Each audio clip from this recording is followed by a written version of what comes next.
যখন বেরিয়েছি এই নির্বাচনের সামনে রেখে প্রতিটি বাড়িতেই যখন যাচ্ছি মানুষ কিন্তু খুব খুশি এবং আশীর্বাদ করছেন আমাকে, কাজ করার সুযোগ দেবেন আমার প্রত্যাশা আছে। তো সেই হিসেবে বাড়ি বাড়ি যাওয়াতে আমাদের সরকারের যে উন্নয়ন কাজগুলো হয়েছে সেগুলি মানুষ সমর্থন করছেন, খুব খুশি। তাতে আমার মনে হয় যে আমি বিপুল ভোটে জয়ী হব। এই ব্যাপারে কোনো সন্দেহ নেই। জয়ের ব্যবধানটা বাড়ানো হবে।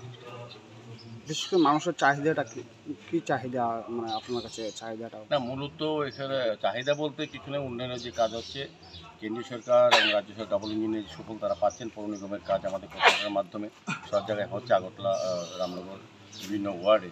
কাজেই সেই ক্ষেত্রে মানুষের কোনো চাহিদা, তবে কিছু ক্ষেত্রে এই এলাকা কিছু পানীয় জলের কিছু সমস্যার কথা মানুষ বলছেন।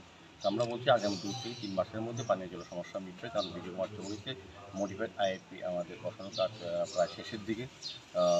তো কাজেই এই এলাকার জলের যে সমস্যা, পানীয় জলের সমস্যা, এটা অচিরেই নিরসন করা হবে।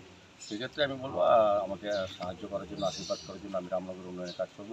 শুধু দল মত নীতি সমস্ত অংশে মানুষের, সকল অংশে মানুষের কাছে আমি ভোট চাইছি, আশীর্বাদ চাইছি, কাজ করার সুযোগ চাইছি। ঠিক আছে।